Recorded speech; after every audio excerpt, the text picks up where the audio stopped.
علامت قیامت جو علامت کبریٰ بڑی بڑی علامتوں کا ایک سلسلہ چل رہا تھا، جس میں ہم نے امام مہدی سے جو شروع کیا، پھر اس کے بعد جو بڑی علامتوں میں سے جو پہلی علامت آئی خروج دجال ہم نے دیکھا، اس کے بعد عیسیٰ علیہ الصلوۃ والسلام کا نزول ہم نے دیکھا، اس کے بعد آپ ہی کے دور اور زمانے میں خروج یاجوج و ماجوج، اس کی تفصیلات الحمدللہ پچھلی مرتبہ رکھی تھی۔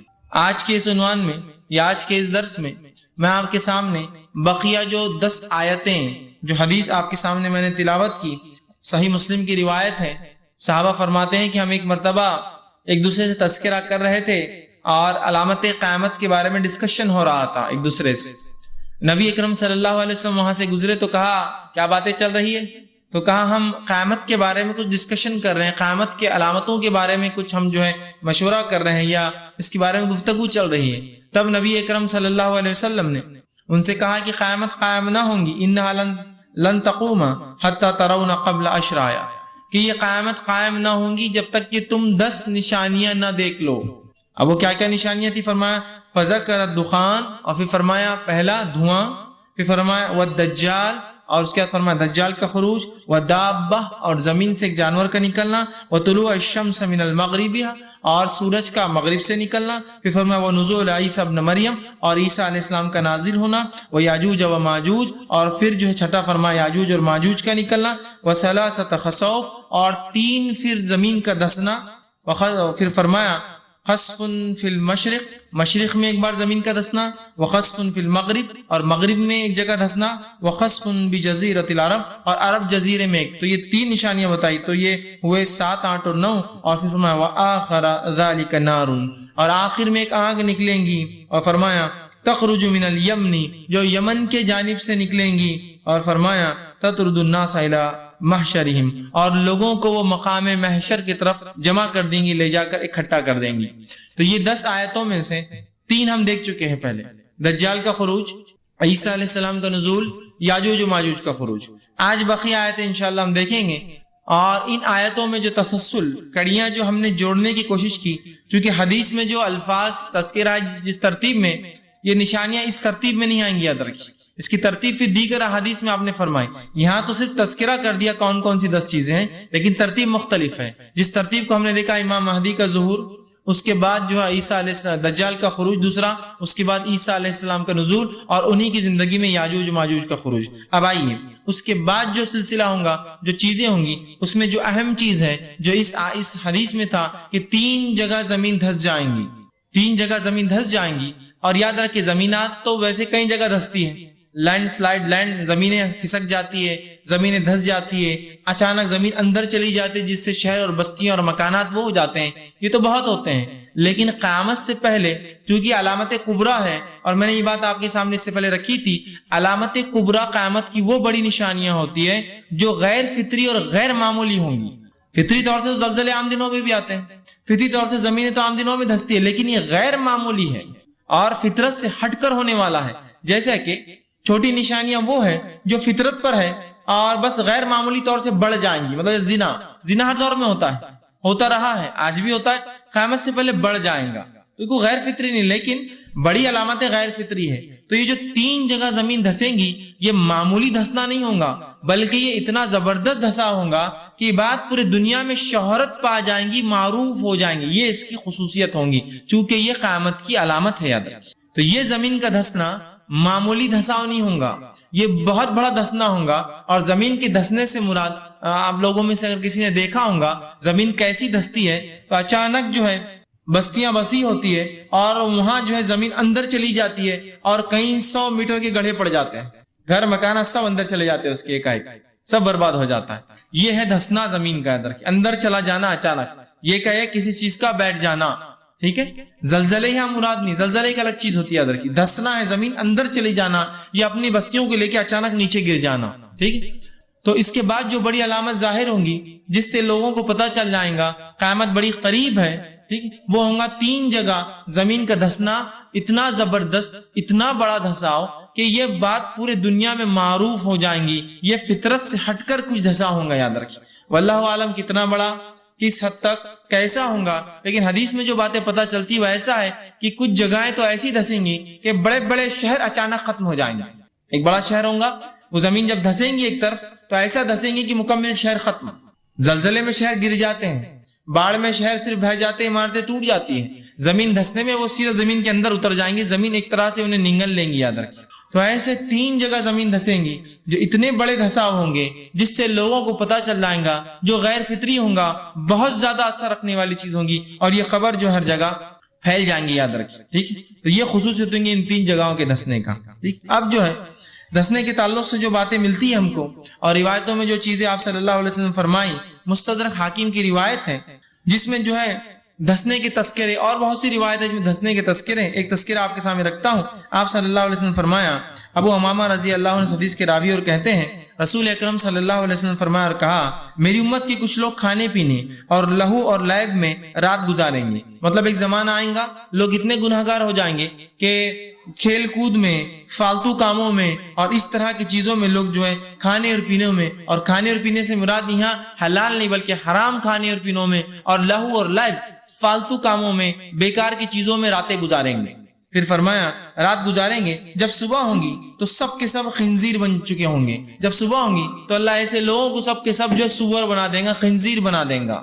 اس کے بعد فرمایا بن چکے ہوں گے اس امت کے بعض قبائل کو ان کے گھروں سمیت زمین میں دھسا دیا جائے گا، اور بعض قبائل ایسے ہوں گے جن کو اللہ رب العزت ان کی پوری بستی کو زمین کے ساتھ مطلب اندر دھسا دیں گا، اور فرما دھسا دیے جائیں گے. جب صبح ہوں گی تو لوگ کہیں گے کہ آج رات بنو فلاں کا قبیلہ دھس گیا. مطلب یہ دھساؤ اتنے عام ہو جائیں گے کہ لوگ گناہ میں اتنے ملوث ہوں گے کہ ہر روز صبح ڈسکشن ہوگا کہ آج کون دھسا، تو بتایا جائے گا وہ فلاں قبیلہ آج دھس گیا، فلاں قبیلہ اندر دھس گیا، اس لیے کہ وہ لہو اور لعب اور حرام کاریوں میں اپنی راتیں گزارتے تھے. اللہ نے ان کو دھسا دیا گیا. آج رات فلاں قبیلے کے گھروں کو زمین میں دھسا دیا گیا.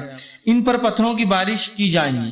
اللہ کے رسول صلی اللہ علیہ وسلم فرماتے پھر ایسے لوگوں پر پتھروں کی بارش کی جائیں گی، اور ان پر منحوس ہوا بھیجی جائیں گی. مطلب وہ ہوا جو پچھلی قوموں پر بھیجی گئی.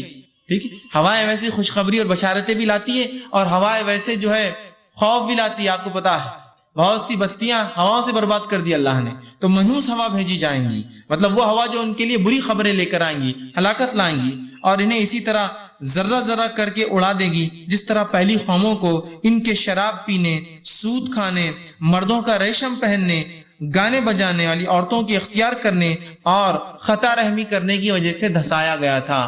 پچھلی بار اس وجہ سے ہوا تھا، شراب پینا، مردوں کا ریشم پہننا، گانے بجانے والی عورتوں کا عام ہونا اور لوگوں کو اس کو جائز سمجھنا، سننا.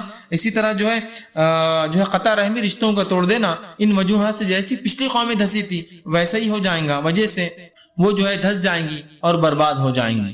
تو یہ تھی کچھ روایتیں، اور بہت ساری ایسی حدیثیں ملتی ہیں جس میں چھوٹے چھوٹے دھساؤ اور پھر یہ 3 بڑے دھساؤں کے تذکرات. اسی طرح ایک روایت میں آتا ہے جو عبداللہ ابن عمر رضی اللہ عنہما اس حدیث کے راوی فرماتے ہیں اور کہتے ہیں کہ اللہ کے رسول صلی اللہ علیہ وسلم فرمایا، یہ بھی حاکم کی روایت ہے، میری امت کے خسف وہ مسخ اور پتھروں کی بارش ہوں. مطلب آخری زمانے میں اس امت پر خسف زمینیں دھسنا، اور اس کے بعد مسخ چہروں کا مسخ، جیسے کہ سور اس حدیث میں آیا، خنزیر بن جائیں گے یا پھر بندر بن جائیں گے. ٹھیک ہے. مطلب جانوروں میں تبدیل ہونا انسان کا، یاد رکھیے. ٹھیک ہے. تو کہا خس اور مسخ، مطلب زمین میں دھسنا، چہروں کا تبدیل ہونا، اور پتھروں کی بارش ہوں گی، کیونکہ وہ ایسے گناہ کریں گے جس نے بالخصوص حرام کو حلال جو ہے شراب پینا، سود خوری، اور مردوں کا اپنی نفس پہ ریشم کو حلال کر لینا.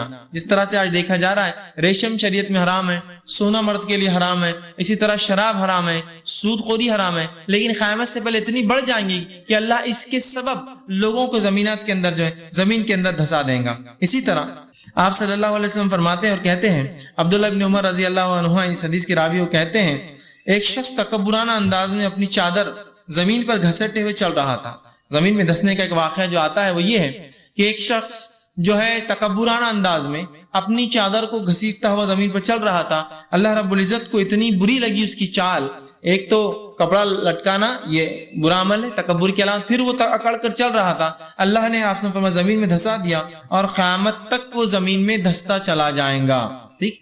تو دھسانے کے تعلق سے جو گناہ تکبر سے چلنا اور مختلف دوسرے جرائم جو کر رہے ہیں، تو گویا ہو سکتا ہے یہ جرائم اتنے لیول تک اس زمانے میں بڑھ جائے کہ اللہ رب العزت قوم اور شخص کو نہیں بلکہ بڑے بڑے شہروں کو جو ہے زمین کے اندر جو ہے زمین کو حکم دے گا، اور زمین ان کو نگل جائیں گی اور دھس جائیں گی. اسی طرح انس بن مالک رضی اللہ عنہ روایت کرتے ہیں آپ صلی اللہ علیہ وسلم سے، ابو داؤد کی حدیث ہے، آپ نے فرمایا اے انس، لوگ جو ہے مختلف شہروں میں رہائش اختیار کریں گے. آپ کو فرما رہے قیامت سے پہلے لوگ مختلف شہروں میں رہائش اختیار کریں گے، رہنا پسند کریں گے.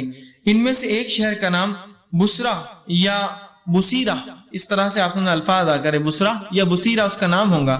اگر تمہارا وہاں سے گزر ہوا یا اس میں داخل ہونے کا اتفاق ہوا تو اس کی شوریلی زمین مطلب بنجر زمین سے، اس کی زرعی پیداوار سے، اس کے بازاروں سے، اس کے عمرہ کے دروازوں سے بچ کر رہنا. مطلب اس شہر میں داخل نہ ہونا، نہ بنجر زمین پہ، نہ زراعت والی زمین پر، نہ بازاروں میں جانا، نہ مالداروں کے دروں پر نہ جانا. اور آپ نے فرمایا آگے بچ کر رہنا، تم اس کی نواحی علاقوں تک ہی رہنا، مطلب اس کے اطراف کے علاقوں میں رہنا، آس پاس رہنا، لیکن شہر میں نہ جانا، کیونکہ اس شہر والوں کو زمین میں دھسایا جائے گا، ان پر پتھروں کی بارش ہوگی اور وہاں زلزلے آئیں گے. ٹھیک، اور کچھ لوگ وہاں رات گزریں گے مگر صبح ہونے سے قبل بندر اور خنزیر بن جائیں گے.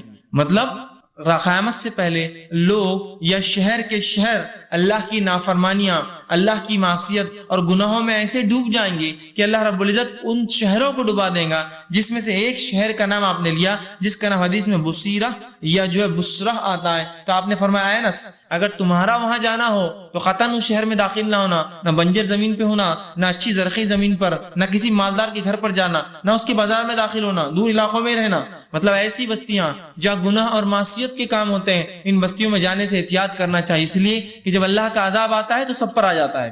تو کہا وہاں نہ جانا، اور وہ لوگ گناہ کریں گے حتیٰ کہ اللہ رب العزت راتوں رات انہیں دھسا دیں گا، اور باقی لوگ جو اس میں اطراف ہوں گے، جو اس میں جائیں گے، اللہ ان کو کیا کریں گا؟ بندر اور خنزیر بنا دیں گا، بندر اور سور بنا دیں گا.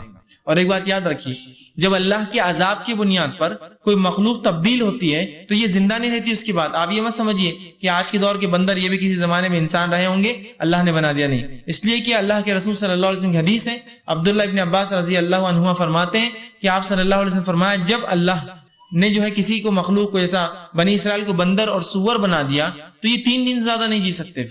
ان کو ایسا بنا دیا جاتا ہے، لوگ عبرت حاصل کرتے ہیں اور وہ مر جاتے ہیں، تو ان کی نسلیں نہیں چلتی. یاد رکھیے، مطلب وہ آگے نہیں بڑھتے ہیں کہ ان کی اولادیں پیدا ہوتی نہیں، وہ 3 دن میں مر جاتے ہیں، اس لیے کہ عذاب ہوتا ہے.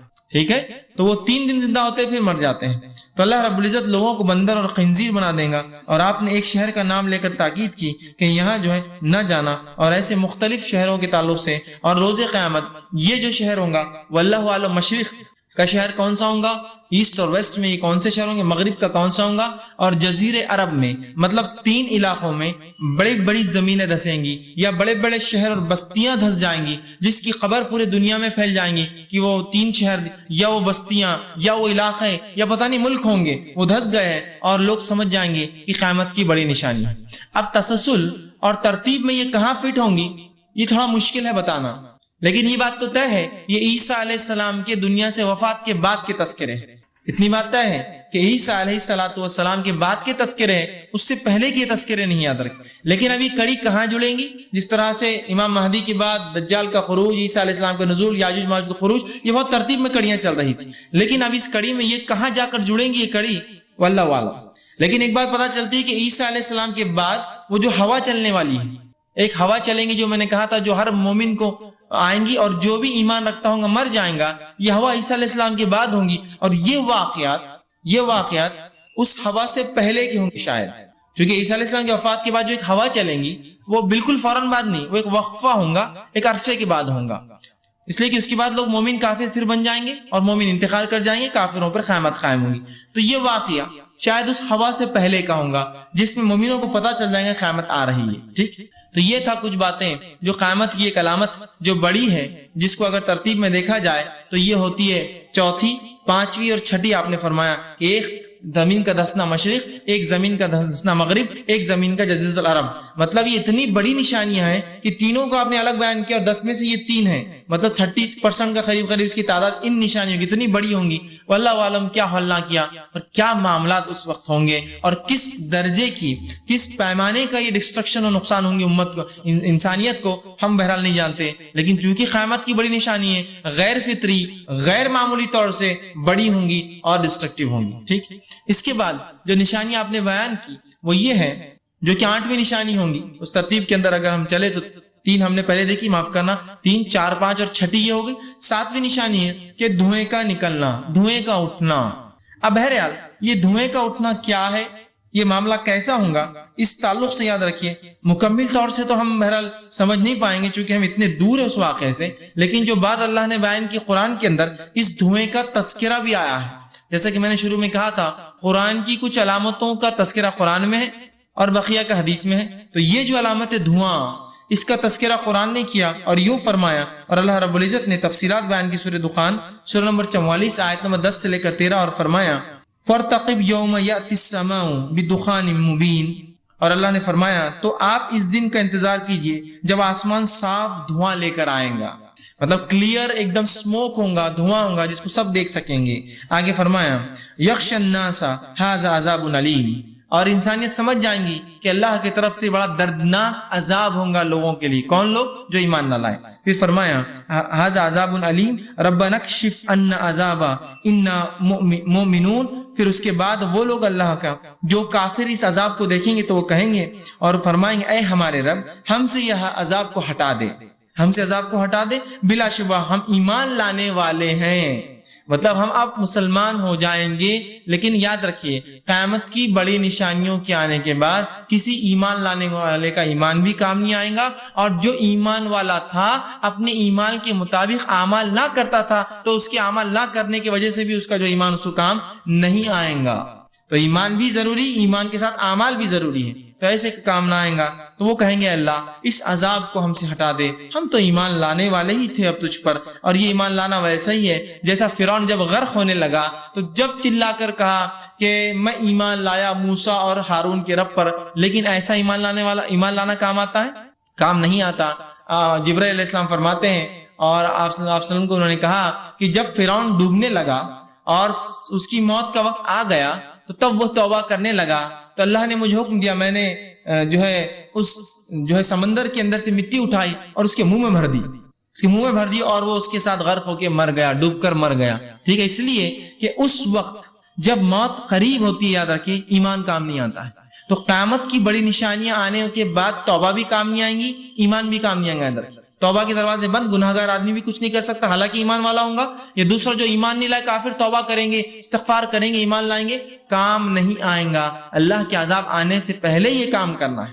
بات سمجھ میں آ رہی؟ ٹھیک ہے، تو یہاں جس طرح سے اللہ رب العزت نے اس فرعون کو ڈبا دیا، اس کے آخر وقت کا ایمان نہ آیا، تو اگر جو لوگ زندہ ہوں گے اس نشانی کے وقت ان کا ایمان لانا تب کام نہیں آئے گا۔ اور ایک فرد کے لیے اس کی زندگی میں توبہ بہت ضروری ہے، ورنہ اگر ہماری موت آ گئی تو ہمارے پھر توبہ کام نہیں آئیں گی۔ جب سکرات میں انسان داخل ہوتا ہے، اس کی روح نکلنا شروع ہو جاتی ہے، تو تب یاد رکھیے ایمان کام نہیں آتا ہے۔ مطلب اگر آپ تب کہے میں ایمان لایا، تب کہے میں معافی چاہتا ہوں اللہ سے گناہ کی، تب معاف نہیں ہو، تب کہے کہ میں لوگوں کے حق بہت مارا دینا چاہتا ہوں، کچھ کام نہیں آتا ہے یاد رکھیے، اس سے پہلے سب کچھ ہو۔ اسی لیے نبی اکرم صلی اللہ علیہ وسلم نے اچانک آنے والی موت سے پناہ مانگی اللہ سے، اچانک، چونکہ اچانک جب موت آتی ہے تو آدمی کو توبہ کا موقع نہیں ملتا ہے اور وہ چلا جاتا ہے۔ اور سلف صالحین میں کئی واقعات ہیں کہ صحابہ نے اور تابعین پناہ مانگتے تھے اچانک آنے والی موت سے، اس لیے کہ ہوتا کیا اس میں انسان کو توبہ وہ نصیب نہیں ہوتی۔ تو لہٰذا اب ہم اور آپ تو جانتے نہیں ہماری موت کب آئیں گی، تو ہمیشہ توبہ کرتے رہیے تاکہ جب بھی آ جائے کم از کم اس سے پہلے ہم تائب ہو چکے ہو، توبہ تو کر چکے ہو گناہ سے۔ وہ ابھی چھوڑنے کا ارادہ ہوتا ہے نا، انسان توبہ کرتا ہے پھر گناہ چھوڑتا ہے نا، یہ کہ ایک نہیں ہوتا، پہلے نادم ہوتا ہے، توبہ کرتا ہے پھر چھوڑتا ہے، تو کم از کم توبہ ہو۔ ٹھیک ہے، اور نبی اکرم صلی اللہ علیہ وسلم ہر روز 70 یا ایک روایت میں 100 مرتبہ توبہ اور استغفار کرتے ہیں۔ حالانکہ آپ بخشائے تھے، لیکن اس کے باوجود یہ توبہ کی کثرت امت کو تعلیم تھی کہ تم بھی کثرت سے اللہ سے توبہ اور اپنے گناہوں سے استغفار کیا کرو۔ ٹھیک ہے، تو یہاں اللہ فرماتا ہے کہ وہ لوگ جو اس وقت ایمان کام نہ آئیں گے، پھر اللہ فرماتا ہے ان لهم الذکر وقد جاءهم الرسل مبین، اور پھر اللہ فرماتا ہے اور وہ کہتا ہے ان کے لیے نصیحت کیوں کر ہوگی، اب میں کیوں نصیحت ان کو بھیجوں گا جبکہ ان کے پاس ایک کھلا اور کھول کر بیان کرنے والا رسول آ چکا ہے۔ مطلب انبیاء کے آنے کے بعد پھر اللہ کے پاس قومی حجت نہیں قائم کر سکتی، ہم کو معلوم نہیں تھا۔ اللہ فرما رہا ہے کہ جب میرا نبی آ چکا ہے، کھول کر میری آیتیں بیان کر چکا ہے، تو کافروں کا اب یہ کہنا کہ ہم ایمان لائے کام نہیں آئیں گے، پہلے اگر لاتے اس عذاب سے تو ٹھیک تھا۔ ٹھیک ہے، تو یہاں جو ہے اس بات کو بیان کیا گیا کہ جب دھواں جو ہے واضح دھواں، دیکھیے کچھ دھواں تو ایسے ہوتے ہیں جو دیکھ نہیں پاتے آپ، دھواں تو نکلتا ہے لیکن کلر لیس ہوتا ہے، لیکن یہ دھواں واضح ہوگا، سب اس کو دیکھیں گے۔ اب اس تعلق سے ایک واقعہ یہ بھی آتا ہے، نبی اکرم صلی اللہ علیہ وسلم کے زمانے میں بھی ایک بار قریش نے دھواں دیکھا، لیکن یہاں وہ دھواں مراد نہیں، یاد رکھیں۔ ورنہ آپ کہیں گے وہاں بھی تو ہوا۔ سیرت میں ایک واقعہ آتا ہے کہ آپ صلی اللہ علیہ وسلم نے مشرکین کو بد دعا دی، جب یہ ایمان نہ لائے تو 7 سال قحط آیا، 7 سال۔ تو وہ قحط سالی میں اناج کی اور جانوروں کی کمی سے ہوتا ہی ہوتا کہ ان مشرکین کو دن کے اندر بھی آنکھوں کے سامنے دھواں نظر آتا تھا، کمزوری سے، سمجھ رہے نا آپ، یا چیزوں کی کمی سے، نعمتوں کے زوال سے۔ آپ بولتے چکر آ رہے مجھے، سامنے سمجھ میں نہیں آ رہا کیا دکھ رہا اور کیا نہیں دکھ رہا، دن میں تارے نظر آ رہے، اس طرح سے ان کو دھواں نظر آتا تھا کافروں کو، ان مشرکین کو، قریش کو دھواں نظر آتا تھا۔ تو یہ ایک تو بات ہوگی، لیکن یہ دھواں جو مراد ہے یہ قیامت سے پہلے کا، یاد رکھیے۔ وہ بھی دھواں ہے، وہ ایک الگ واقعہ ہے، لیکن یہ دھواں جو ہے قیامت کی بڑی نشانیوں میں سے، یہ تو آپ نے فرمایا دخان دھوئیں کا جو واقعہ ہے، ٹھیک ہے۔ تو یہاں جو یہ دھواں ہے یہ بڑی علامت ہے، اور جس طرح سے قیامت کی علامتیں کچھ زمین سے تعلق رکھتی ہے، زمین کا دسنا، کچھ آسمان سے تعلق رکھتی ہے، اسی طرح اس کا تعلق بھی آسمان سے، یاد رکھیں کہ آسمان واضح دھواں لے کر آئے گا، ایک کلیئر سموک انسان دیکھیں گا، اور یہ اتنا غیر معمولی ہوگا، پوری دنیا اس کو دیکھیں گے۔ اس کی خصوصیت یہ ہوگی غیر معمولی۔ آپ اگر کتنی بھی لکڑی جلا لے، کتنا بھی کچھ کر لے، تو اتنا دھواں نہیں پیدا کر سکتے جو اتنا غیر معمولی ہو کہ دنیا کو گھیر لے۔ ایک خطہ گھیرا جا سکتا ہے کچھ آنکھ سے، لیکن یہ دھواں اس قدر مقدار میں ہوگا کہ دنیا کو گھیر لیں گا، اور لوگ سمجھ جائیں گے آخرت، قیامت قریب ہے، توبہ کریں گے، استغفار کریں گے، معافی مانگیں گے، لیکن توبہ نہیں قبول کی جائیں گے، ٹھیک ہے۔ تو یہاں اس آیت نے اس کی وضاحت کی، اور اس کا تعلق آسمان سے۔ اسی طرح جو دھوئیں کے تعلق سے باتیں ہمیں جو حدیث سے ملتی ہے، بہت تفصیلات یاد رکھیے، آخرت کی جو بڑی آخری نشانیاں ہیں بہت مفصل نہیں ہیں، جیسا کہ امام مہدی کی بات ہی بہت تفصیلی تھی ایک چیز، ان میں تفصیلات نہیں یاد رکھی، بس مختصر بتا دیا گیا۔ وہ اس اعتبار سے ہو سکتا ہے انسان سمجھ نہ پائے ان تفصیلات، کیونکہ یہ معاملہ آخرت کا ہے، قیامت غائب کا ہے، قیامت قائم ہونے سے پہلے کا ہے، اور بہت سی بار تو ہم ان چیزوں کو نہیں سمجھ پاتے جو ہماری دور میں ہے لیکن جس کو ہم نے دیکھا نہ ہو۔ اگر کوئی کہے ایک شخص سے کہ ارے وہ فلاں ملک میں 200 مالے کی عمارتیں ہوتی، تو جس نے اونچی عمارتیں دیکھی وہ کہیں گا پتہ نہیں کیسی ہوتی ہوں گی 200 مالے کی، لیکن جب وہ اپنی حقیقی آنکھوں سے دیکھیں گا تو وہ تعجب، حیرت زدہ ہو جاتا ہے، ایسی ہوتی ہے 200 مالے کی عمارت، ہے نا۔ تو ہم چونکہ اس کو دیکھ نہیں پائیں گے، اس لیے تفصیلات نہیں دی گئی قرآن میں بھی، اور احادیث نے بھی تفصیلات نہیں دی، اس لیے کہ یہ غائب سے تعلق رکھتی ہے اور ممکن ہے کہ ہم سمجھ نہ پائیں۔ لیکن جو چیدہ تھوڑی تھوڑی باتیں، ان 5 بقی علامتوں کی، 6 بلکہ 7 علامتوں کی میں رکھ رہا ہوں، جس میں سے دھواں، اس کے تعلق سے عبداللہ ابن مسعود رضی اللہ عنہ فرماتے اور کہتے ہیں یہ جو دخان ہے 2 ہیں، ایک وہ دخان جو گزر چکا ہے آپ صلی اللہ علیہ وسلم کی زندگی میں، سیرت میں آ چکا واقعہ، اور دوسرا وہ ہوگا جس میں زمین اور آسمان کی خلا بھر جائیں گی، اتنا دھواں ہوگا کہ زمین اور آسمان کے بیچ کی جو اسپیس خلا ہے پوری دھوئیں سے بھر جائیں گی، اتنا ہیوی اسموک، اتنا زیادہ دھواں، اتنا سخت دھواں کہ زمین اور آسمان پوری دھوئیں سے بھر جائیں گے، فرماتے بھر جائیں گی۔ اور مومنوں پر تو اس کا اثر صرف زکام جیسا ہوگا۔ مومنوں کو کیا تکلیف ہوں گی اس دھوئیں سے؟ صرف جیسا کہ دھواں لگ گیا تو آپ کو کیا ہوتا ہے؟ ناک بہتی ہے، تو بس مومنوں پہ اثر یہ ہوگا، ناک بہ جائیں گی۔ لیکن وہ کہتے ہیں کافروں پہ یہ اثر ہوگا کہ ان کے سر پھٹیں گے، کانوں میں سے خون نکلیں گے، ان پہ بہت خطرناک اثر ہوگا اس کا۔ یہ دھواں جو ہوگا، یہ دھواں اتنا سخت ہوگا، لیکن اور زمین آسمان کو بھر دیں گا۔ اور میں بھی سمجھتا ہوں، آپ بھی جانتے ہیں، دھواں تکلیف دہ ہوتا ہے، کبھی بھی کسی بھی قسم کو آنکھ جلائیے کھانا بناتے وقت آپ پریشان ہو جائیں گے دھوئیں سے، آنکھیں بند کرنا پڑتی۔ جو عادی بھی ہے، اگر اس کو عادت بھی ہے اس دھوئیں کی، تب بھی آنسو بہاتے بیٹھتا ہے، وہ تکلیف نہیں ہوتی لیکن آنسو تو برابر جاتے ہیں، ٹھیک۔ اسی طرح مختلف اور دھوئیں ہوتے ہیں جو نکلتے جن کی تکلیفیں بڑھ جاتی ہیں۔ یہ دھواں اتنا زیادہ ہے، زمین آسمان کی خلا بھر دیا ہے، مومنوں پر اثر یہ ہوگا ان کی ناکیں بہیں گی، جو فطری چیزیں، دھواں جانے سے آپ ناک پہنچتے ہیں، آنکھ پہنچتے ہیں اپنی، جیسا زکام کا اثر ہوتا ہے۔ لیکن کافروں پر اس دھوئیں کا اثر یہ ہوگا، وہ فرماتے اور کہتے ہیں کہ اثر سے جو ہے کافروں کے کان اس سے پھٹ جائیں گے، یا ان کے کانوں سے خون نکلیں گے، کان جیسا پھٹنے کے ہوتے ہیں نا، مطلب اتنا ٹینس، اتنا اس کے وجہ سے پریشر آئے گا کہ جیسے کان پھٹتے ہیں نا، انسان ہوتا ہے نا کہ تیز کوئی چیز سنے کان پھٹ رہے بولتا ہے، کوئی چیز آواز سن لے زور سے تو اس کا دل اتنا تیز دھڑکتا ہے، کہتا ہے کان پھٹ رہے میرے، مطلب ایسا لگتا ہے کہ جو ہے اس سے کچھ نہ کچھ پریشر ریلیز ہو جائیں گا میرے کانوں سے، یا خون نکل جائے گا، یا نسیں میری پھٹ جائیں گی، ٹھیک ہے۔ تو ان کے کان پھٹنے جیسا اس طرح کی کیفیت جو کافروں کی ہوں گی، مومنوں پر اتنا ہوگا کہ صرف ان کی ناکیں سے بہیں گی، آنکھیں بہیں گی، جیسا زکام میں ان کے حالت ہوتے ہیں، ٹھیک۔ اسی طرح لیکن بہرحال یہ بات طے ہے کہ یہ آخرت سے پہلے کا دھواں ہے۔ اسی طرح دھوئیں کے بارے میں جو وارد شدہ حدیثیں ہیں، ان میں سے کچھ حدیثیں آپ کے سامنے رکھتا ہوں، ویسے مختصر ہی ہے۔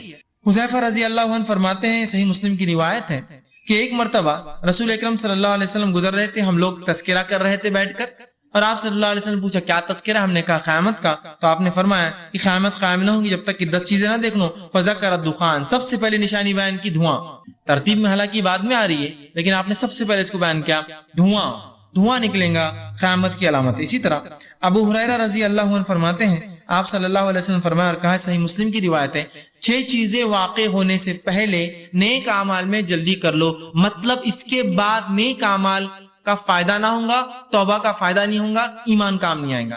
6 چیزوں سے پہلے نیک اعمال کر لو، 6 چیزوں واقع ہونے سے پہلے نیک اعمال میں جلدی کر لو۔ سورج کے مغرب سے طلوع ہونے سے پہلے، دوسرا دھوئیں کے ظاہر ہونے سے پہلے نیکی میں جلدی کر لو، یا دجال کے ظاہر ہونے سے پہلے نیکی میں جلدی کر لو، یا زمین سے جو ہے ایک جانور کے نکلنے سے پہلے نیکی میں جلدی کر لو، یا کسی خاص وقت موت آ جانا اور تمہاری موت سے پہلے، یا تو قیامت کی نشانیاں یا ہماری موت آ جائے اور تمہاری موت سے پہلے جو خاص وجہ سے آ جائے، یا سب کے لیے واقع ہونے والا وہ معاملہ جو قیامت ہے، مطلب وہ موت جو تم پہ آئے۔ اسی لیے علماء لکھتے ہیں کہ ایک انسان کی موت اس کے لیے قیامت ہو جاتی ہے، یا پھر جو قیامت کے لوگ جئیں گے وہ بھی مر جائیں گے اس دن پورے۔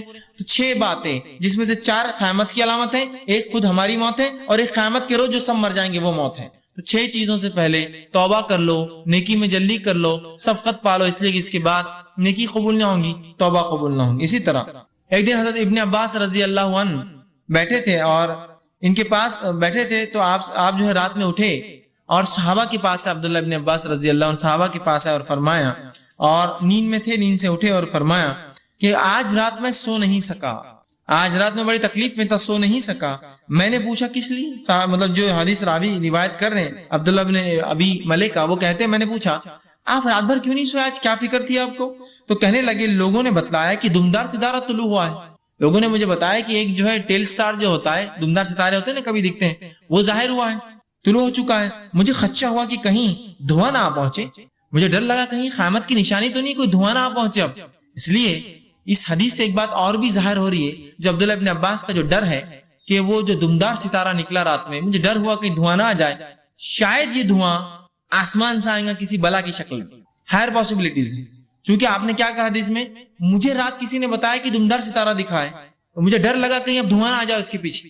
مطلب ستارے کی آنے جانے سے تقدیر کے فیصلے وہ نہیں ڈر رہے ہوں، وہ ڈر رہے ہیں کہیں یہ ستارہ جو آ رہا ہے قیامت کی کوئی نشانی نہ ڈالے، وہ دھوئیں والی۔ تو اس سے ایک بات جو ہمیں پتہ چل رہی وہ یہ ہے، شاید کہ ان کا یہ خیاس تھا یا صحابہ میں یہ بات عام تھی کہ وہ جو دھواں آئے گا، کوئی ستارہ آ کر زمین پہ ٹکرائے گا جس کی بنیاد پر دھواں دنیا میں پھیل جائے گا، جس کے بارے میں سائنس بھی آج کہتی ہے کہ اگر کوئی ستارہ دمدار یا کوئی ستارہ جو ہے گردش کرتا ہوا اپنے راہ سے بھٹک جائے، اس کا کچھ پتھر، ستارہ بہت بڑی چیز ہوتی ہے، اس کے کچھ پتھر نکل کے اگر گردش سے نکل جائے اور جو ہے زمین کی کشش جو ہوتی ہے، اس کی جو اس کی قدرتی کشش ہے، جس کو کہتے ہیں زمین کا گریویٹی جو فورس ہوتا ہے، اگر وہ کشش کھینچ لے اور وہ آ جائے تو اتنے نقصان دہ ہو سکتے ہیں کہ اگر ایک آ کے دنیا پہ لگ جائے، جس کا سائز کوئی بہت بڑا ہونا ضروری نہیں، ایک آدھے سے 1 کلومیٹر بھی اگر اس کا سائز ہو جائے، وہ اس رفتار سے چونکہ چلتے ہیں آسمان میں، اگر وہ آ کے ٹکرا جائے تو یہ دنیا کو برباد کرنے کے لیے کافی ہو، چونکہ جب وہ آ کے ماریں گا دنیا میں تو دنیا کی ہر چیز کو ذرے میں تبدیل کر دیں گا۔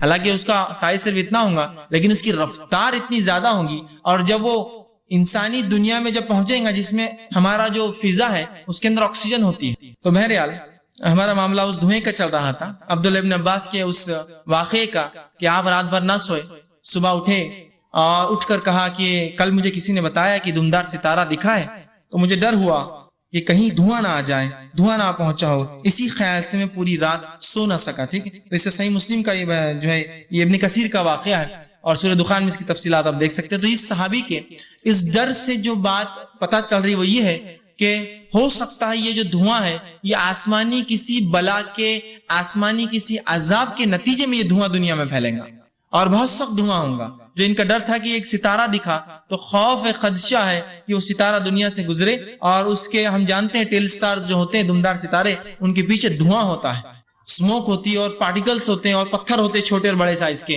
جو ہو سکتا ہے دنیا میں آ کے ٹکرا جائے، جس سے ہوں گا کہ جب دنیا میں ٹکرائیں گے دنیا جو ہے ذروں میں تبدیل ہو کر دھوئیں کی شکل اختیار کر لیں، اور چونکہ وہ جب دنیا کے اندر داخل ہوں گا تو دنیا میں آکسیجن ہوتی ہے، آکسیجن سے جب وہ پتھر ملیں گا تو آنکھ پیدا کریں گا، اس لیے کہ وہ ہائیڈروجن سے بنے ہوئے اکثر چیزیں جو خلا میں وہ آنکھ پیدا کریں گا اور جلتا ہوا آ کر لگیں گا، اور ان کی رفتاریں بہت تیز ہوتی ہے، یاد رکھیے۔ میں بھی پھر وہ الگ بھاگتے ہیں اور رفتار سے، ان کی رفتار اسپیشل ہوتی ہے، ان میں بھی تیز رہتے ہیں. تو ہو سکتا ہے یہ عبداللہ ابن عباس رضی اللہ عنہ کے اس در سے یہ بات لگتا ہے کہ شاید آسمان سے کوئی پتھر آ کر لگے یا کچھ چیزیں گرے، اور پتھروں کی بارش کا تذکرہ بھی خسوف کے ساتھ آیا ہے پچھلی بار. تو ہو سکتا ہے اس سے جب ٹکرائے ایک دھواں شکل اختیار، واللہ عالم. بہرحال یہ خیاس تھا، یہ بس ایک وہ چیز تھی جو بات سمجھ میں آ رہی ہے. تو بہرحال تو دھوئیں کا نکلنا، اس حد تک نکلنا کہ پوری دنیا کا دھوئیں سے بھر جانا، اور صحابی کا یہ ڈر اس بات کی دلیل ہے کہ وہ ڈر رہے تھے کہیں اس وجہ سے دخان دھوئیں کا معاملہ نہ ہو جائے.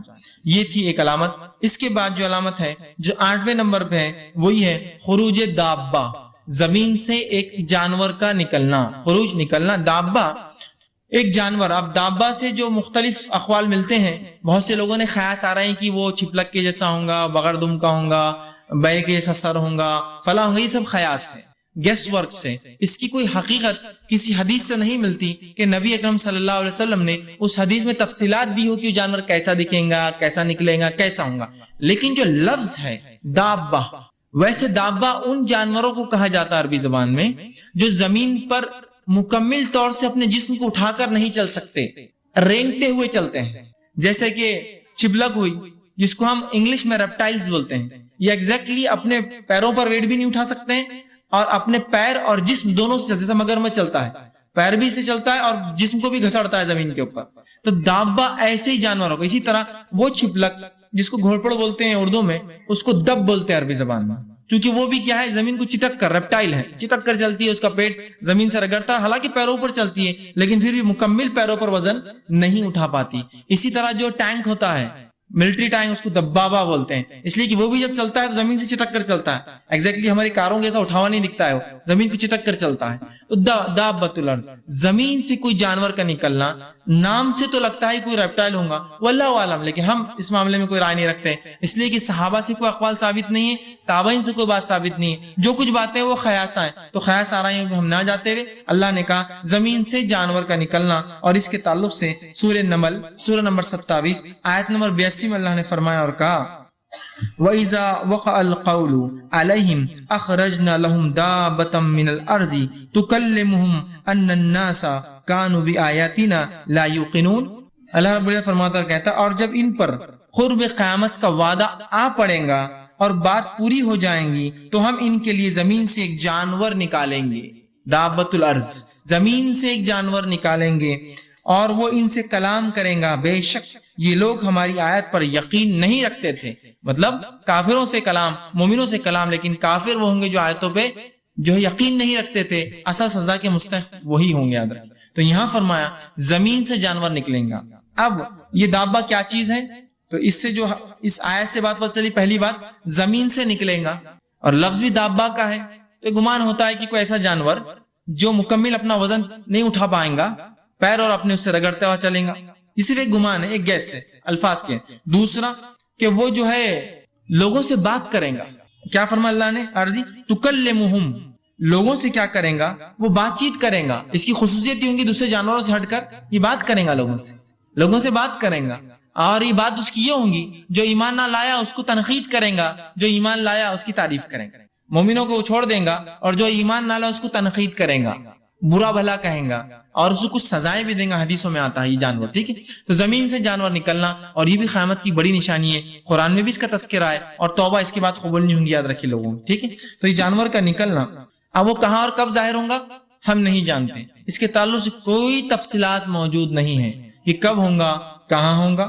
اسی طرح اس کے معاملے میں اس کے ذمے کیا کارنامے ہوں گے یہ بھی ہم نہیں جانتے، سوا ایک کارنامے کی جو انشاءاللہ آگے حدیث میں آئیں گا. اسی طرح جو قرآن مجید میں اس کا تذکرہ ہے. اب آئیے یہ جانور کے تعلق سے کیسا ہوگا، کیا ہوگا ہم نہیں جانتے. بہت سے لوگ بولتے ہیں کہ اس کے بارے میں جو ضعیف روایتیں ہیں بہرحال کہ وہ اس کے ہاتھ میں فلاں کا عصا ہوگا، داؤد علیہ السلام کی انگوٹھی ہوں گی، اور اس کا فلاں ہوگا. واللہ عالم، اس کی ہم تفصیلات نہیں جانتے. کیا معاملہ ہوگا، کیسے ہوگا، کہاں سے نکلیں گا، کیا کریں، کارنام ہم نہیں جانتے. جو بات آیت سے پتہ چلی زمین سے نکلیں گا.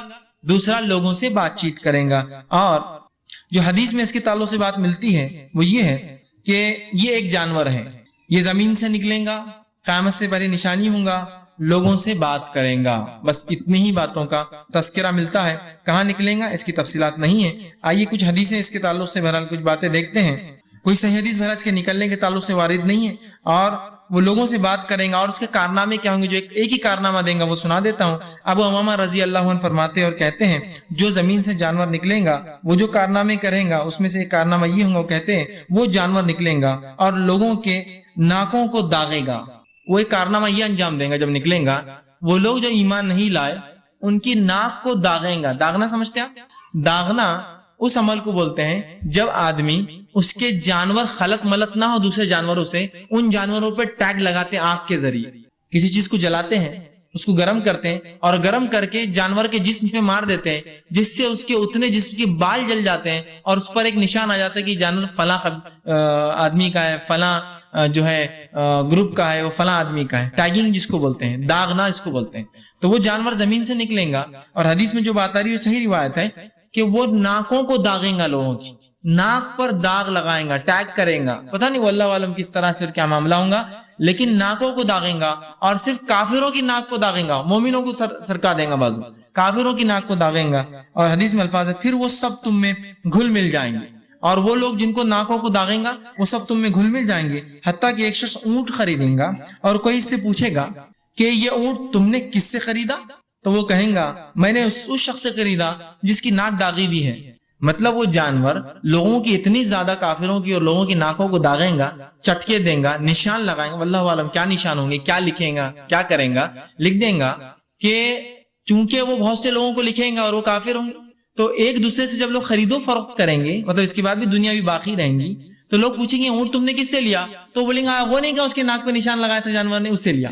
مطلب اس کی شناخت بن جائیں گا، وہ اس کی پہچان ہوں گا، یاد رکھیں۔ تو وہ داغ دیں گا، داغ ایک نشان لگائیں گا، اور بالخصوص ناک پر۔ اور میں سمجھتا ہوں ناک کی اہمیت جسم میں کیا آپ سب جانتے ہیں، ناک ایک خاص مقام رکھتی نا، مطلب انسانی چہرہ جسم میں خاص مقام رکھتا، اور چہرے پہ کیا چیز آپ کو خاص مقام رکھتی ہے، انسان ناک دیکھتا، بہت کھڑی ناک والے ہیں، بہت چپٹی ناک والے، ان کی تو ناک بہت ہی اونچی لگتی ہے میرے کو، ہے نا۔ مطلب یہ کہ ناک اونچی نہیں ہے، مطلب بہت اپنے آپ کو گھمنڈ کرتے ہیں، غرور کرتے ہیں، ہے نا۔ تو ناک جو ہے ایک سٹیٹس ہوتا ہے انسان کا، تو وہ کیا کریں گا، اس سٹیٹس کو برباد کریں گا کافروں کی، مطلب اس پہ داغیں گا، اس سے کیا ہوتا ہے آدمی کا چہرہ چہرے میں اٹریکشن ناک ہے، اور ناک ہی اسے ختم کر دے رہا سب کی، ہے نا۔ یہ فطری چیز ہے نا۔ آپ بھی اگر کسی بچے کو دیکھنے جاتے ہیں، جب بچے پیدا ہوتے ہیں کسی کو، سب سے پہلے کیا دیکھتے ہیں، چہرہ، گورا ہے کالا، دوسرا ناک کیسی، کس کی جیسی، واقعی نہیں کچھ، واقعی سب بات ہے، ناک کس کی جیسی، ناک دادا کی جیسی، نانا کی جیسی، نانی کی جیسی، ماہوں پہ چلے گیا، ہے نا، یہ تمہارے بھائی پہ گا چپٹی ناک والا دکھ رہا، یہ ہے نا، مختلف چیزیں ناک سے ہی پرٹیننگ ہوتی ہے۔ تو وہ کیا کریں گا، اسی چیز کو اعضاء کو داغیں گا، جس سے جب لوگ اتنے زیادہ داغے جائیں گے اس کی وجہ سے کہ جب لوگ کسی سے اونٹ لیں گے تو دوسرا آدمی پوچھیں کس سے لیا، تو بولیں گے ارے وہ نہیں کہا جس کی ناک کو داغا ہوا ہے جانور نے، اس سے لیا میں نے۔ مطلب اتنے کامنلی، مطلب لوگوں کو جو ایمان والے نہیں ہوں گے داغتا ہوا جائیں گا، ناک پر داغ لگائیں گا، نشان ایک ٹیگ ماریں گا، کیا ہوں گا وہ واللہ عالم، کیا نشان ہوں گا ہم نہیں جانتے، لیکن حدیث میں ہے کہ لوگ ایک دوسرے سے بات کریں گے تو اس کے داغ کی بات کریں گے۔ اسی طرح جب لوگوں کو وہ ناک کو جو ہے داغ لگائیں گا، حق اور باطل کے وہ فرق واضح کر دیں گا، مطلب وہ فرق کریں گا مومن اور کافر، کافر کو داغ، مومن کو آزادی، مومن کافر۔ ایسا لوگوں، مثال کے طور پر وہ ایک بستی میں گیا ہو، بستی میں جا کر لوگوں کے پاس جائیں گا، مومن الگ کافر الگ، کافروں کو داغتا ہوا جائیں گا۔ پھر دوسری بستی کیا، مومنوں کو الگ کیا، کافروں کو داغتا ہوا جائیں گا، ناک پہ نشان لگاتا ہوا جائیں گا، ٹھیک۔ تو یہ جو داغیں گا، اور اس سے مومن اور کافر کا فرق الگ ہو جائیں گا، حتیٰ کہ لوگ اس کے بعد جس کو داغا اس کو کافر بول کر پکاریں گے، چونکہ وہ کیا کریں گے، اللہ کی طرف سے ہوں گا نا، نشانی ہے، تو پرماننٹ ٹیگنگ کر دیں گا کافروں کے اوپر۔ اور وہ لوگوں کو توبہ نصیب نہیں، اس لیے اس سے پہلے توبہ کر لینا چاہیے تھا انہوں نے، تو توبہ نصیب نہیں گی تو پرماننٹ ٹیگ کر دیں گے مومن کافر کفر۔ لوگ ایک عرصے تک اسی حال میں زندہ بھی رہیں گے، کیونکہ وہ حدیث میں نا اونٹ خریدنے والے سے پوچھیں کس سے لیا تو کہیں گے وہ داغے ہوا، مطلب اس کے بعد ایک عرصے تک دنیا باقی رہیں گی ابھی بھی، اور لوگ زندہ رہیں گے، اور لوگ مومن اور کافر کا فرق کر کے ایک دوسرے کو اس سے پکاریں گے۔ اسی طرح جب اللہ قیامت قائم کرنا چاہیں گا، مطلب زمین دھس گئی، اس کے بعد جو ہے زمین سے جانور نکل گیا، یہ عیسیٰ علیہ السلام کے بعد ہو رہا، یاد رکھیے۔ اور عیسیٰ علیہ السلام کے واقعے میں نے جو ہوا کا نکلنا کہا تھا، وہ ہوا اب اس کے بعد آئیں گے انشاءاللہ، اس کے بعد، ترتیب کے اعتبار سے ہی سمجھ میں آ رہا ہے، اس کے بعد یہ ہوگا کہ اللہ تعالیٰ پھر جب قیامت قائم کرنا چاہیں گا تو وہ مومن الگ کر دیا اس نے، کافر الگ کر دیا اس جانور نے، اس کے بعد ایک ہوا بھیجیں گا اللہ، ایک ہوا، وہ ہوا یہ ہوں گی کہ وہ ہر مومن جب اس کو سونگیں گا تو وہ مر جائیں گا، حتیٰ کہ آپ سے فرماتے ہیں اگر کوئی مومن پہاڑ کے اندر گھسا ہوا ہے، ایک دم سرنگ کے اندر ہے، وہ ہوا اس کو بھی نہیں چھوڑیں گے، وہاں بھی پہنچ جائیں گے، اور وہ اس کو سونگ لیں گا اور سونگتے اس کو موت آ جائیں گی۔ یہ واقعہ میں نے عیسیٰ علیہ السلام کے زمانے میں تفصیلات رکھا تھا، یہاں مختصر رکھ رہا ہوں۔ ترتیب کے اعتبار سے یہ ہوا کا معاملہ شاید اس واقعے کے بعد جب زمین کا جانور آ کر مومن اور کافر کا فرق کر دیں گا، اللہ مومنوں کی روحیں قبض کر لیں گا، اب دنیا میں صرف کافر رہیں گے، اور آپ سمجھے جیسے حدیث میں فرمایا سب سے بدترین لوگوں پر قیامت قائم ہوگی۔ اسی طرح عبداللہ ابن عمر رضی اللہ عنہ فرماتے ہیں اور کہتے ہیں نبی کے صلی اللہ علیہ وسلم، دجال میری امت میں ظاہر ہوگا اور 40 کی مدت پوری کریں گے۔ وہ کہتے ہیں میں نہیں جانتا آپ صلی اللہ علیہ وسلم 40 دن کہا، 40 سال کہا، یا کیا معاملہ کیا۔ اس کے بعد آپ سے اللہ رب العزت پھر عیسیٰ علیہ السلام کو بھیج دیں گا۔ ان کی شکل و شباہت عروہ بن مسعود الثقفی رضی اللہ عنہ کی جیسی ہے، ملتی جلتی ہے۔ حضرت عیسیٰ علیہ السلام دجال کو ہلاک کر دیں گے، پھر لوگ 7 برس تک اچھی زندگی گزاریں گے، اور کہیں بھی 2 شخصوں میں درمیان کوئی بغض، کوئی دشمنی، کوئی برائی نہ ہوں گی۔ پھر اللہ تعالیٰ شام کی جانب سے ایک جو ہے ٹھنڈی ہوا بھیجیں گا، یہ ہوا کی خصوصی ٹھنڈی ہوا ہوں گی جو ہر اس شخص کی روح قبض کر لیں گی جس کے دل میں ذرہ برابر بھی ایمان ہوگا۔ لیکن یہ عیسیٰ علیہ السلام کے بعد اور ان 2 واقعوں کے بعد کا واقعہ یاد ہے، ٹھیک ہے؟ تو ایمان یا جو اور فرمایا بھیجیں گا جو ہر اس شخص کی روح قبض کر لیں گی جس کے دل میں ذرہ برابر ایمان یا بھلائی موجود ہوگی۔ اگر تم میں سے کوئی کسی پہاڑ کی کوہ کے اندر ایک دم گہرائی میں اندر چلا جائے تو بھی داخل ہو جائے تو بھی یہ ہوا وہاں بھی ان کی روح قبض کر لیں گی۔ اس کے بعد زمین پر صرف وہ لوگ رہ جائیں گے جن کی شرنگیزی میں پرندوں کی سی تیزی ہوگی، مطلب اتنے شرارتی، اتنے برے، اتنے فساد والے لوگ، جیسے پرندہ کیسا اڑتا ہے آپ ہوش کرتے کیسا اڑ جاتا ہے، اتنے زیادہ جو ہے شر والے لوگ ہوں گے۔ انہیں نہ نیکی کا پتہ ہوگا نہ برائی کا پتہ ہوگا۔ ان کے پاس شیطان انسانی شکل میں آئے گا اور کہے گا کیا تم میری بات مانو گے؟ وہ کہیں گے تم کہتے ہو تو مان لیتے۔ پھر شیطان انہیں بتوں کی پوجا کی دعوت دے گا، کہیں گا یہ بتوں کی عبادت کرو، یہ تمہارا معبود ہے، اللہ واللہ کچھ نہیں ہے، کریں گا۔ وہ اس کی بات مان لیں گے۔ ان کے پاس رزق جو خوب فراوانی ہوگی، زندگی خوب مزے سے گزر رہی ہوگی کہ اچانک سور پھونک دیا جائے گا۔ پھر وہ لوگ جو ہوا چلنے کے بعد مر گئے، نیکوکار ختم ہو گئے، بدکار بچے، بہت برے لوگ ہوں گے، خراب لوگ ہوں گے۔ اس کے بعد آپ فرما رہے کہ اس کے بعد یہ برے لوگ جو ہوں گے خوب عیش و عشرت کی زندگی گزاریں گے، خوب مال، خوب اولاد، خوب غلہ، اتنا کہ وہ بھول جائیں گے آخرت، وہ بھول جائیں گے قیامت، وہ بھول جائیں گے دین، وہ بھول جائیں گے رب نبی، بلکہ شرک کریں گے، شیطان بت بنا کے دیں گا، بتوں کی بات کریں گے۔ اچانک انہی لوگوں پر سور پھونکا جائے گا، ایسے ہی برے لوگوں پر قیامت آئیں گی۔ پھر فرما رہے ہوں گی کہ اچانک سور پھونکا جائے گا، جس سے بھی یہ آواز پہنچیں گی وہ گردن ایک جانب جھکا کر آواز سننے کی کوشش کریں گا۔ جب سور پھونکا جائے گا تو لوگ اس کی آواز کی تو الگ ہی آواز ہوگی، لوگ سننے۔ سور کے تعلق سے حدیث میں بات آتی ہے وہ کوئی ایک چیز ہے جو بجتی ہے۔ ویسے سور جو عربی میں کہا جاتا ہے ایک ایسی بجنے والی چیز جو گول ہوتی ہے، پیچھے باریک سوراخ ہوتا ہے، آگے بڑا ہوتا ہے، جس کو پھونکنے سے زوردار آواز نکلتی ہے، ٹھیک ہے، اس کو کہتے ہیں سور۔ ویسی کوئی چیز ہوں گی جو فرشتہ پھونکیں گا اندر کی، اور بہت بڑا تباہی ہوں گی۔ ویسے ایک بات یہ بھی پتہ چلتی ہے جو آخری تباہی دنیا میں مچیں گی وہ ساؤنڈ ویو سے ہوں گی۔ سور ایک ساؤنڈ ہے، ایک آواز ہے، اتنی خطرناک آواز کہ پوری کائنات ہل جائیں گی اس آواز سے، تو سور ہے۔ سور پھونکا جائیں گا تو ایک شخص کوشش کرے گا گردن ٹیڑھی کر کے آواز کہاں سے کس چیز کی ہے، اور آپ فرماتے کوشش کرے گا تو دوسری طرف اوپر اٹھا لے گا، ٹھیک ہے، مطلب گردن اٹھا لے گا اور سننے کی کوشش کرے گا۔ سب سے پہلے یہ آواز وہ شخص سنے گا جو اپنی جو ہے اونٹنیوں کے ہاؤس کی لپائی کر رہا تھا۔ سب سے پہلے وہ شخص آواز سنے گا جو اونٹنیاں پالتے ہیں، ہاؤس ہوتے ہیں نا پانی، اس کی لپائی کر رہا تھا، وہ سنے گا۔ اب یہ کون ہوگا؟ واللہ والا۔ کیوں وہ پہلے سنے گا؟ واللہ والا، ٹھیک، یہ سب غائب کی بات ہے۔ سب سے پہلا شخص وہ سنے گا جو لپائی کر رہا تھا ہوگا، وہ سنتے ہی بے ہوش ہو جائے گا، بس ختم۔ جو سور سن لیں گا مر جائیں گے، یاد رکھیے، بے ہوش ہو کر رہ جائیں گا، اور دوسرے لوگ بھی بے ہوش ہو جائیں گے، مطلب ان تمام کو موت آ جائیں گی۔ اس کے بعد سور پھونکا جائے گا۔ تو یہ 2 نشانیاں، خسف کے بعد دھوئیں کا نکلنا اور دھوئیں کے بعد جانور کا زمین سے نکلنا، یہ اس کے بعد تسلسل میں کڑیاں چل رہی۔ اس کے بعد ابو ہریرہ رضی اللہ عنہ فرماتے ہیں، ایک حدیث کے اندر فرمایا اللہ تعالیٰ اس کے بعد بہرحال جو معاملہ ہوگا جب یہ تمام چیزیں ہو جائیں گی، وہ فرماتے اللہ تعالیٰ یمن کی جانب سے ایک ہوا چلائے گا جو ریشم سے زیادہ نرم ہوگی۔ اس ہوا کی خصوصیت جو ریشم سے زیادہ نرم ہوگی، جس کے دل میں ایک دانے برابر، یا آپ صلی اللہ علیہ وسلم نے فرمایا کہ ایک ذرے برابر بھی ایمان ہوگا، اس کی روح قبض کر لی جائیں گی، اور قیامت سب سے برے لوگوں پہ آئیں گے، قبض کر لی جائیں گی، ٹھیک۔ اور جو اس کے بعد ہوا چلیں گی، اس کے بعد نیک لوگ ختم ہو جائیں گے، اور صرف شر پسند اور برے لوگ، اتنے برے لوگ کہ انہیں کچھ نہیں پتا ہوگا سوائے اس کے کہ لا الہ الا اللہ یا وہ بھی بتانا ہوگا، اور باقی لوگ جیسا ہم نے دیکھا شیطان کی عبادت اور شرک اور بت پرستی کریں گے، اور ان کی برائی کے بارے میں اور تذکرے اس سے پہلے گزر چکی۔ اب اس کے بعد جو نشانی ہوں گی جو گزریں گی، جو آخری 2 8 ہوگی، 90 نشانی ہے، سورج مغرب سے طلوع ہوگا، سورج جو ہے معاف کرنا جو ہے مغرب سے طلوع ہوگا، جہاں وہ ڈوبتا ہے وہ وہیں سے نکل کر آئے گا، ٹھیک ہے۔ اس کے تعلق سے یہ قیامت کی بڑی نشانی ہے، اور اس نشانی کے بعد یاد رکھیے توبہ نہیں ہوتی اس کے بعد بھی، ٹھیک ہے۔ اور ایک ایسی صبح ہوں گی جس صبح لوگ امید کر رہے ہوں گے کہ سورج اپنے معمول سے مشرق سے نکلے گا، ٹھیک، اور وہ اپنے معمول پہ ہوں گا، لیکن اتنے ہی میں کیا ہوگا، سورج وہیں سے نکلے گا جہاں سے وہ ڈوبتا ہے، وہ مغرب سے نکلنا شروع ہوگا۔ اس کے تعلق سے جو حدیث ملتی وہ یہ ہے سورج کے طلوع ہونے کے بارے میں۔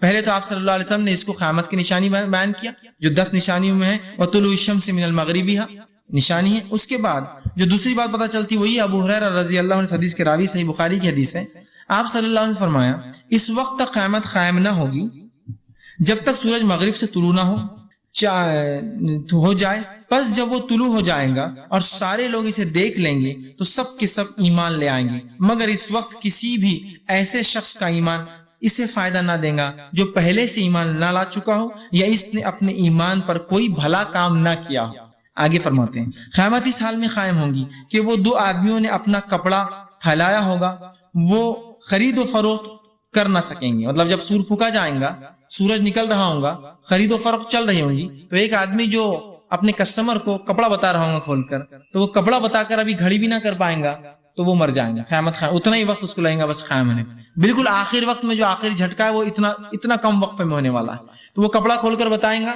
اور لینے سے پہلے قیامت قائم ہو جائیں گے۔ پھر آپ فرماتے ہیں قائم ہوں گی کہ 2 فروخت نہ کر سکیں گے اور نہ اس کپڑے کو لپیٹ سکیں گے کہ قیامت برپا ہو جائیں گی۔ ایک شخص نے اپنے جانور کا دودھ دھو کر لے جا رہا ہوگا اور اسے استعمال نہ کر سکیں گے، دودھ دھو کر لے جائیں گا، استعمال سے پہلے مر جائیں گے، قیامت ہو جائیں گی کہ قیامت آ جائیں گی۔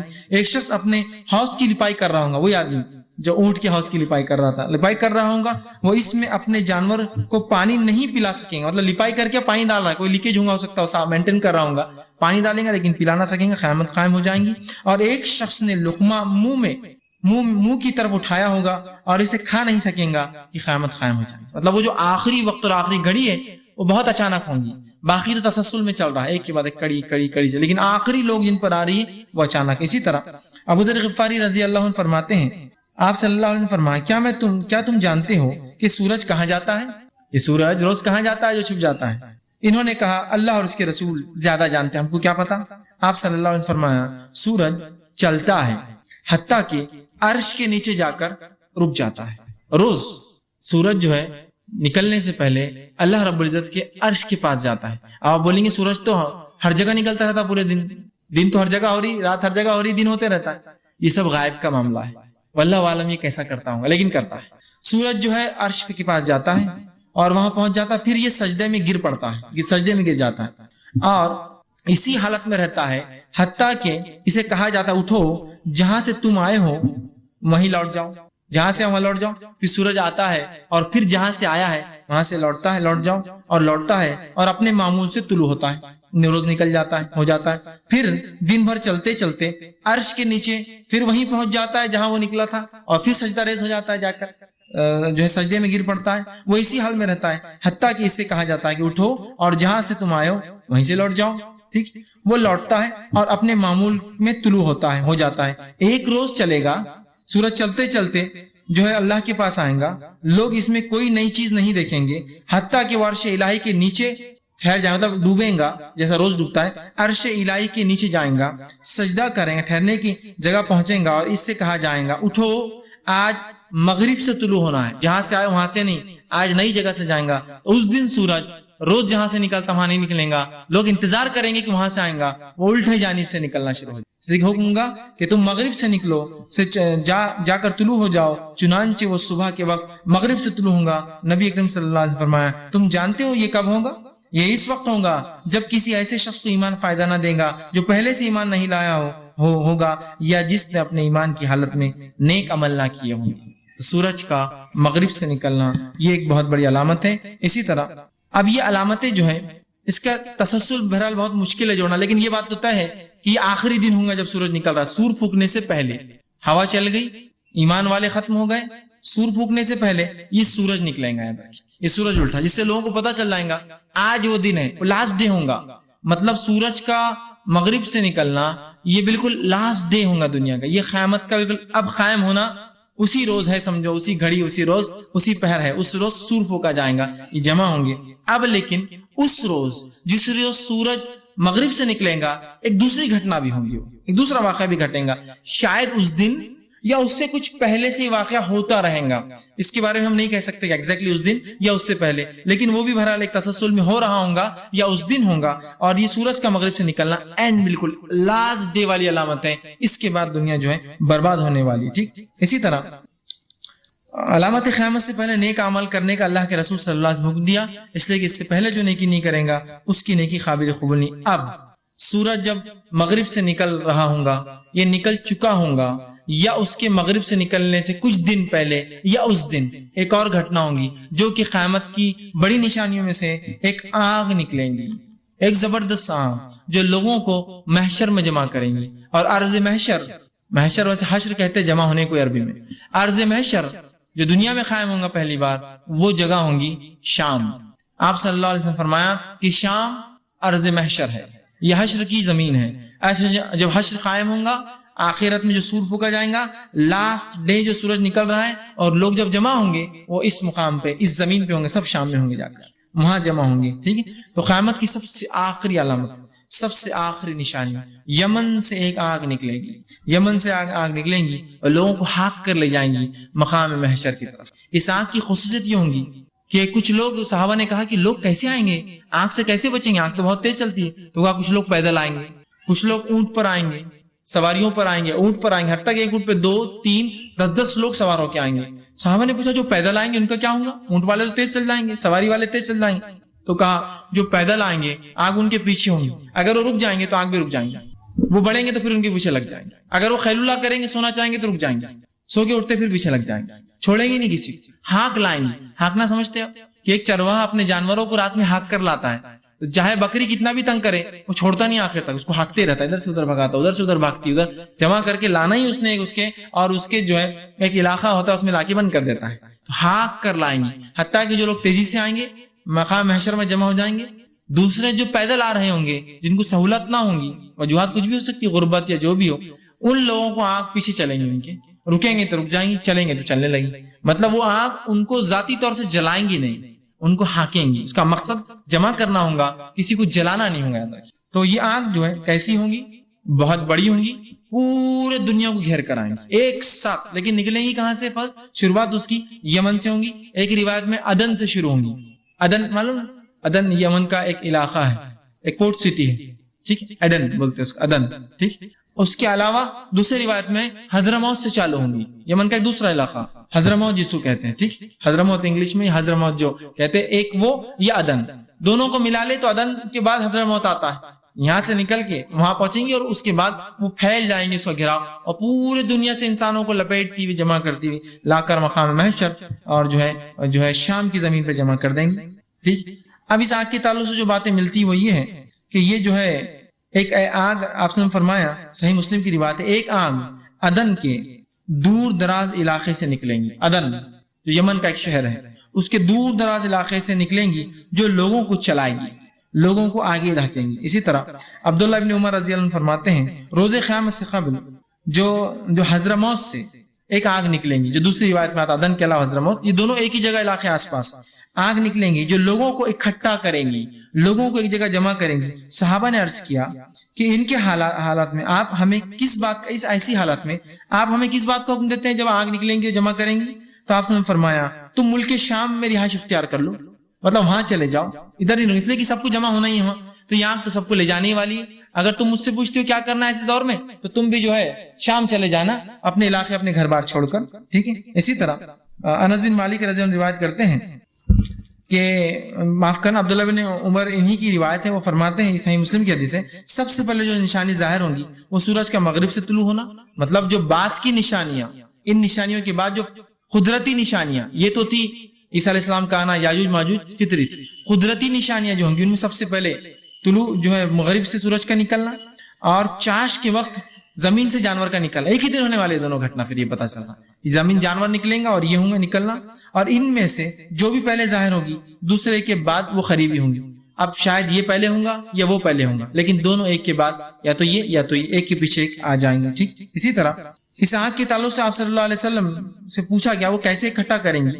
ابو ہریرہ رضی اللہ عنہ فرماتے ہیں، صحیح مسلم کی روایت ہے، لوگوں کو میدان حشر میں 3 طریقوں سے لایا جائے گا، یہ آنکھ 3 قسم سے لائیں گے۔ پہلا لایا جائیں گا کچھ رغبت اور خوف سے آ جائیں گے، کچھ تو خود بھاگ کے آ جائیں گے رغبت اور خوف سے کہ آگ نکلی بھاگو حفاظت کے لیے پہنچ جائیں گے، کچھ ایک اونٹ پر 2-2 3-3 4-4 اور 10-10 بیٹھ کے آ جائیں گے بھاگنے کے لیے، 2 3 4 اور 10-10 بیٹھ کر افراد آئیں گے۔ باقی لوگوں کو آگ اکٹھا کریں گی، جہاں وہ خیلولہ کریں گے آگ بھی ان کے ساتھ ٹھہر جائیں گے، پیدل جو آ رہے ہیں ان کو اکٹھا کر کے لا رہی جمع کر کے، وہ رکیں گے تو وہ بھی رک جائیں گے۔ خیلولہ مطلب تھوڑے سے آرام کو جو انسان لیٹتا ہے دوپہر کے کھانے کا، اس کو بولتے ہیں خیلولہ، ٹھیک۔